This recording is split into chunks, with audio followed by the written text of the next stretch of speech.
अस्सलाम वालेकुम व्यूअर्स। आज मैं बनाने जा रही हूँ ज़र्दा। बिस्मिल्लाहिर्रहमानिर्रहीम से स्टार्ट करते हैं। जो इंग्रेडिएंट्स मुझे चाहिए उसमें है चावल। यहाँ पर मेरे पास 3 मेजरिंग कप चावल है। मेजरिंग कप के हिसाब से बना रही हूँ और ये रेसिपी मैं डेलीकेट कर रही हूँ। मेरी एक व्यूअर है सैरिश, उन्होंने स्पेशली रिक्वेस्ट की है कि उन्हें ज़र्दा की रेसिपी दे, तो इसलिए मैं मेजरिंग कप के हिसाब से बना रही हूँ। अगर मैं घर में बनाती हूँ तो मैं अपना मेजर नहीं करती, लेकिन आज मैं मेजरिंग कप के हिसाब से बना रही हूँ। तो यहाँ पे 3 कप मेरे पास चावल है। मैं सेला चावल यूज़ कर रही हूँ। बासमती चावल के भी बनाती हूँ, लेकिन आज मैं सेला यूज़ कर रही हूँ। उसके बाद जो मुझे चीज़ चाहिए वो है ऑरेंज जूस। आप ऑरेंज जूस फ्रेश ले लें, ये मैंने कैन वाला लिया है, जो बाज़ार में मिल जाता है, किसी भी ब्रांड का आप ले लीजिएगा। 1 कप ऑरेंज जूस है। Lemon juice 1 table spoon. Sugar यहाँ पे मैं ले रही हूँ, आप अपने टेस्ट के हिसाब से लीजिएगा, लेकिन शुगर यहाँ पे मैंने 3 कप चावल लिए हैं, तो यहाँ पे देखिए मैं 2 कप से थोड़ी सी ज़्यादा शुगर ले रही हूँ। अगर हमें और चाहिए होगी तो हम डाल सकते हैं, लेकिन मैं बहुत ज़्यादा बहुत मीठा नहीं मुझे अच्छा लगता, तो आप अपने टेस्ट के हिसाब से लीजिएगा। उसके बाद मैं यहाँ पे 3 लौंगे ले रही हूँ। यहाँ पे एक मैंने सिनेमन स्टिक ली है, दालचीनी की स्टिक। यहाँ पे मेरे पास येलो फूड कलर है। सब्ज़ इलायची जाएंगी इसमें 4 से 5। उसके बाद मैं यूज़ कर रही हूँ क्यूरा वाटर जाएगा, या एसन जो भी आप यूज़ करना चाहें। और यहाँ पे मेरे पास है टूटी फ्रूटी, या जिसको हम मुरब्बा भी कहते हैं, कलरफुल, ये भी ऑप्शनल है, आप डालना चाहें तो अच्छा लगता है। उसके बाद मैं यहाँ पे डाल रही हूँ काजू, ये भी आप अपने जितना आपको चाहिए उतना डालिएगा। मेवा रेज़न यूज़ कर रही हूँ। यहाँ पे मैं पिस्ता यूज़ कर रही हूँ। बादाम को मैंने 2 मिनट के लिए माइक्रोवेव में रख के इसको गर्म कर लिया था, इसके छिलके उतार लिए। ये भी आप अपनी मर्ज़ी के हिसाब से लीजिएगा। कोकोनट ड्राई ले रही हूँ। ये कोकोनट चेक करके बादाम और कोकोनट हाथ तौर पे चख लीजिएगा कि पुराने ना हों, तो ये भी आप अपने टेस्ट के हिसाब से लीजिएगा। यहाँ पे मैं खोया यूज़ कर रही हूँ गार्निश के लिए। एग्स लिए हैं 3, और देसी घी जाएगा इसमें। अब चलते हैं इसके मेथड की। तो एक पतीली में मैंने पानी डाल लिया है, इसको बॉईल होने दे। पानी ज़्यादा होना चाहिए, चावलों से काफ़ी ज़्यादा पानी हो। इसमें सिनेमन स्टिक्स और लौंग डाल रही हूँ, और साथ ही साथ मैं इसमें शामिल कर रही हूँ 4 सब्ज़ इलायची, और मैं इसमें डाल रही हूँ येलो फूड कलर। इसको थोड़ी देर पकने देते हैं, थोड़ा सा जोश आ जाए पानी को। तो जैसे ही पानी को जोश आ जाए, आप चावलों के ऊपर से पानी उतार कर चावल पानी में डाल दीजिए। चावल डालने के बाद चम्मच से हिला लीजिए, और आप अपना कलर चेक कर लीजिएगा कि आपके पास कौन सी ब्रांड का कलर है। यहाँ पे मुझे लग रहा है कि कलर बहुत अच्छा आएगा, इस वजह से आप इसको हिला के और इसको कवर कर देते हैं। और यहाँ पे मैं आपको बताऊँ, कुछ लोग कहते हैं कि चावलों को थोड़ा कच्चा उतारना चाहिए, थोड़ा सा कसर पे उतारना चाहिए ज़्यादा। आपको मेरे हाथों पे येलो कलर नज़र आ रहा होगा, तो जब आप येलो चावल या ज़र्दा बनाते हैं तो आपके हाथ थोड़े बहुत मैस हो जाते हैं। तो यहाँ पे मैं आपको दोबारा से बताऊं कि हमने इसको फुली डन करना है।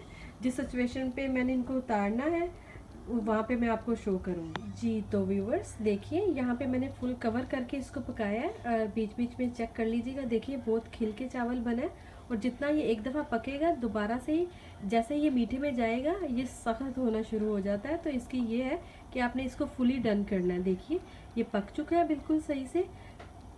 अब हम इसका पानी उतार लेते हैं। जी तो देखिए मैं इसका पानी उतार रही हूँ। और एक छोटी सी टिप आपको और दे दूँ, जब आप येलो चावल बनाएं तो कोशिश करें कि आप किसी येलो ही जाली में निकालें, नहीं तो अगर वाइट में निकालेंगे तो वो आपका सारा येलो कलर आ जाएगा।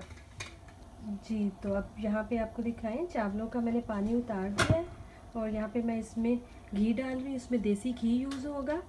तो यहाँ पे ये सर्विंग स्पून है, जो ये मैं आलमोस्ट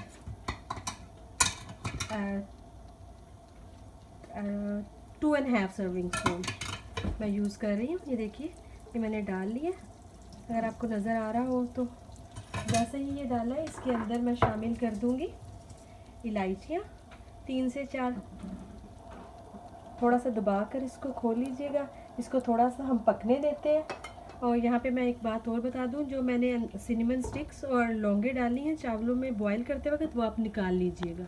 देखिए इलायची पकना शुरू हो गई है। यहाँ इस स्टेज पर मैं आपको बताऊँ, ये जो मैंने ऑरेंज जूस लिया है, यहाँ पे जो मैंने ऑरेंज जूस लिया है, इस पर मैं लेमन जूस भी डाल दूँगी और लेमन जूस डाल के इसको थोड़ा सा मिक्स कर लेंगे। और साथ ही साथ अब ये देखिए, मैं जैसे ही ऑयल गर्म हो गया मैं इसमें शुगर ऐड कर दूँगी।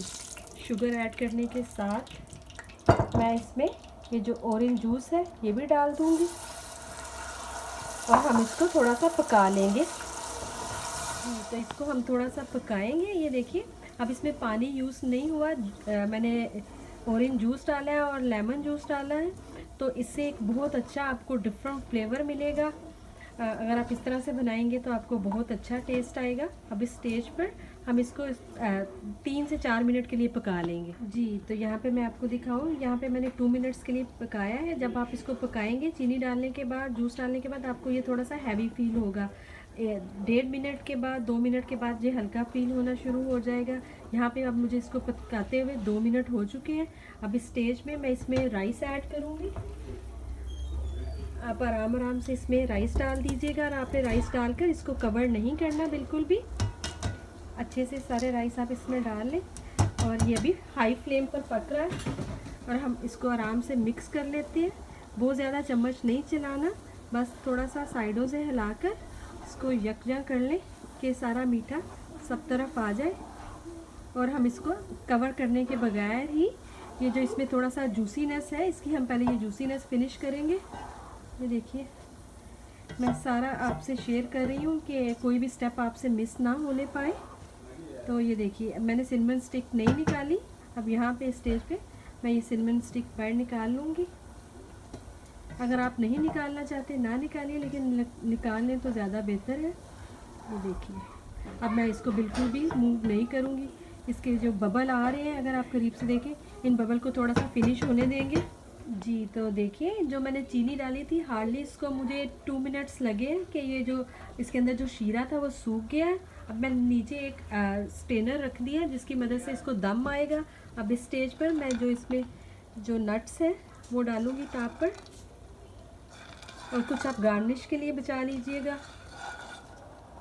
इसको नट्स डालकर हम इसमें बिल्कुल टॉप पर अब 1 चम्मच देसी घी का हम इसके ऊपर से डालेंगे ऐसे, और अब हम इसको कवर कर देंगे। अगर आप चाहें तो किसी कपड़े की मदद से या किसी पेपर टॉवल की मदद से उसको स्क्वीज़ कीजिएगा गीला करके पानी में, और आप उसको ऐसे इसके ऊपर डालिए और हम इसको कवर कर देते हैं। इसका दम बहुत लंबा नहीं आएगा। 5 से 6 मिनट के लिए हम इसको पहले 3 मिनट हाई फ्लेम पर रखेंगे और फिर 3 मिनट इसको मीडियम फ्लेम पर रख के इसको दम दे देते हैं। मैं क्यूड़ा डालना भूल गई थी।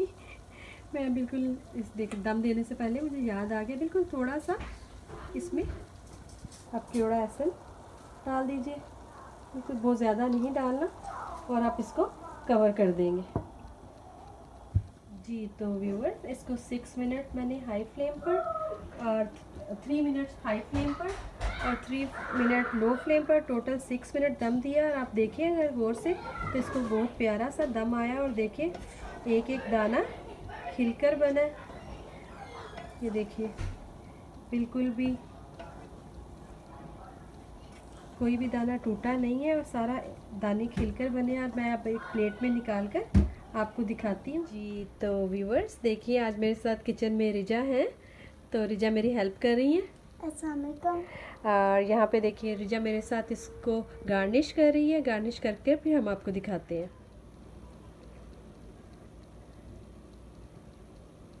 जी, तो व्यूअर्स ज़बरदस्त सा ज़र्दा रेडी है। सैरिश आपने फरमाइश की थी, मैंने आपकी फरमाइश पूरी की। होप आपको मेरी आज की रेसिपी पसंद आई हो, और मेरे सब व्यूअर्स के लिए है ये। अगर आपको मेरी आज की रेसिपी पसंद आई हो तो प्लीज़ लाइक करें एंड सब्सक्राइब करें।